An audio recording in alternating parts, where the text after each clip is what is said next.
I have President Putin. He just said it's not Russia. I will say this. I don't see any reason why it would be. So I have great confidence in my intelligence people, but I will tell you that President Putin was extremely strong and powerful in his denial today.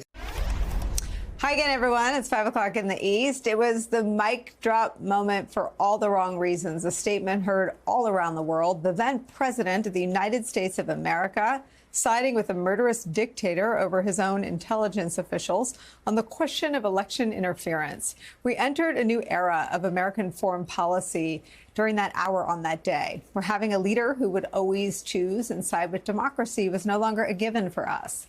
Now, of course, Donald Trump is no longer the president, and President Joe Biden has worked tirelessly to restore America's standing on the world stage, to reassure world leaders that we are the America they know and trust.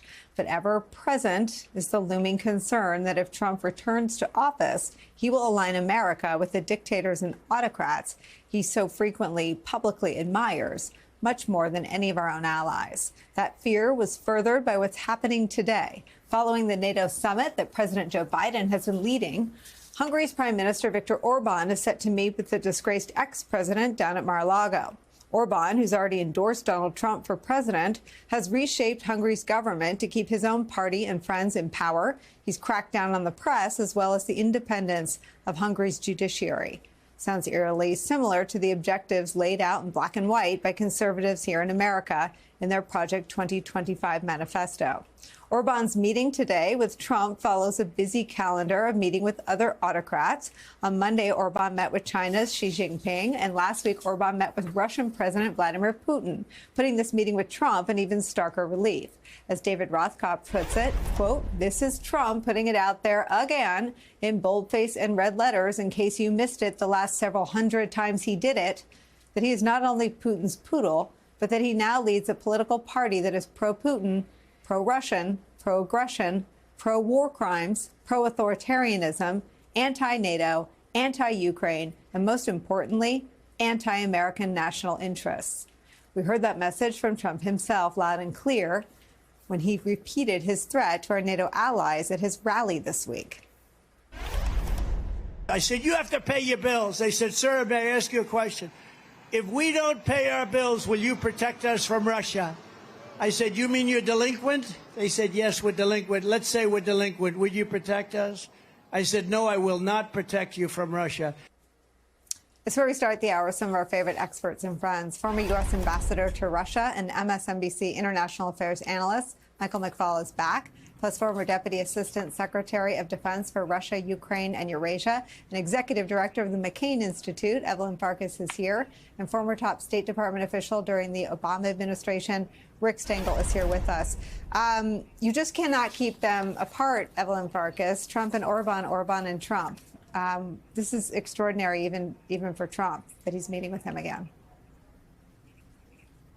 Yeah, I mean, Nicole, it's pretty horrible. Frankly, Viktor Orban, we should find a way to discipline Hungary within the NATO context for its actions, giving Vladimir Putin a pass, not helping Ukraine with military assistance. He just came from visiting Moscow, visiting Beijing, visiting our adversaries. And now he's going to go see Donald Trump on the heels of the NATO summit, where he was relatively quiet. But one wonders, is he bringing messages from Xi and from Putin to Trump?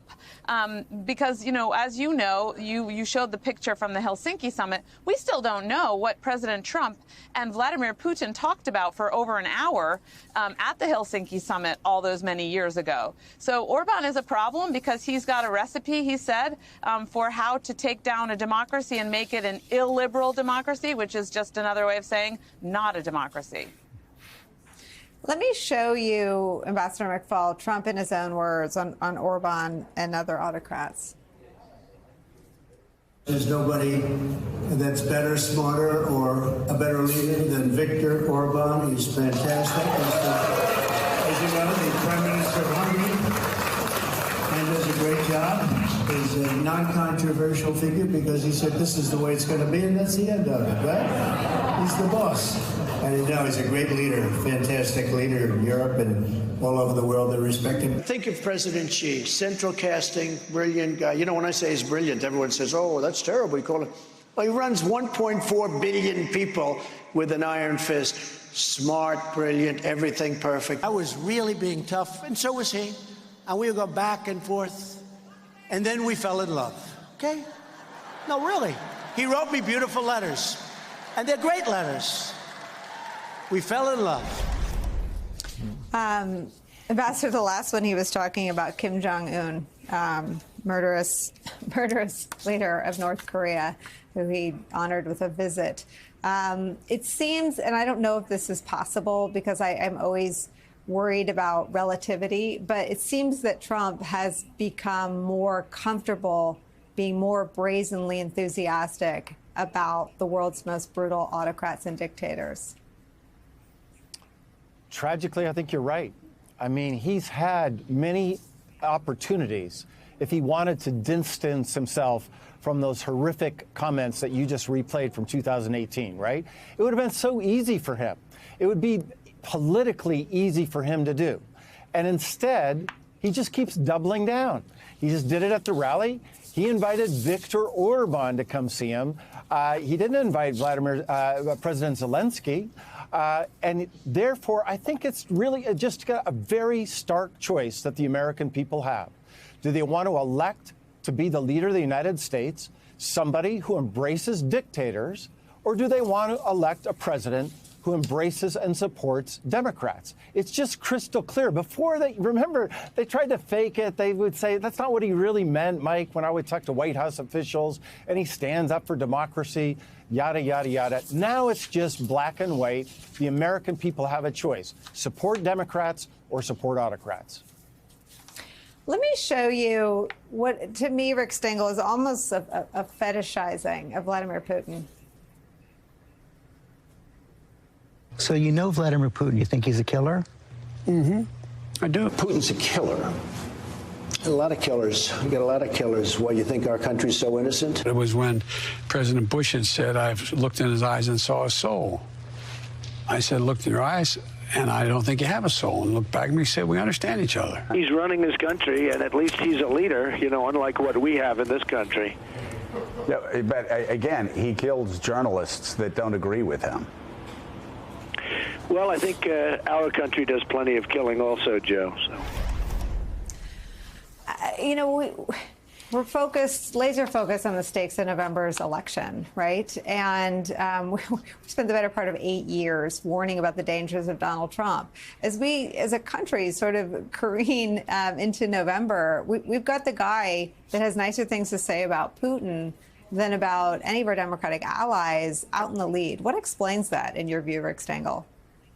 You know, someday the true story of the relationship between Trump and Putin and Trump and Russia will be written. We don't know it now completely. I mean, you know, from the time he's been trying to have a hotel in Moscow to various other things. But I think the thing that explains it, I'm sad to say, is that he has sort of a child's view of what strength is. I mean, ever since Roy Cohn told him that he had to be strong and always appear strong, he respects people that appear strong. In the previous clip, you know, Xi Jinping appears strong, Orban appears strong, Putin appears strong. It's this juvenile, childish playground sense of strength. And unfortunately, I think a lot of voters buy into that as well. They think that is a sign of strength. In fact, it's a sign of weakness. He's a historically weak candidate, and people should realize that.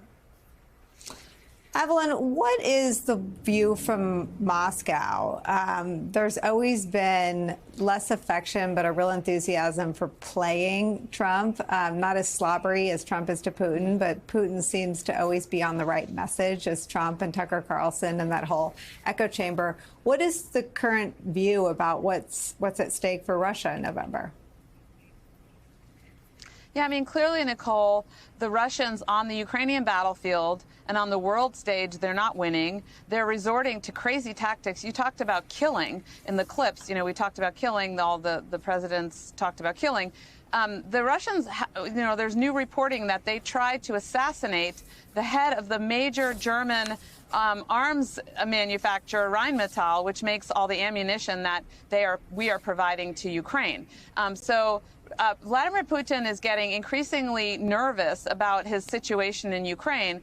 So he's lashing out. He's really upping the ante again. Now targeting Western, businessmen, and also conducting sabotage operations in the West. But he's in a stalemate on the ground, and so he would like Trump to come into office so that he can make a deal. And a deal that would be favorable to Russia and obviously unfavorable to Ukraine. So I see Putin as someone who's quite weak right now, contrary to the way President Trump sees him.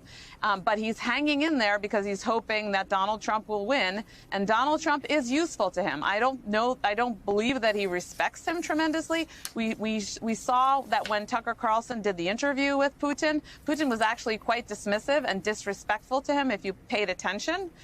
So he regards, I think, all of these Americans who are friendly towards him for their own, weird reasons as useful idiots.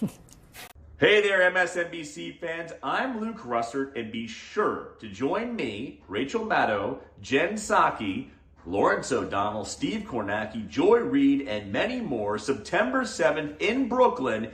MSNBC Live Democracy 2024. Click on the link for ticket information. We will see you there.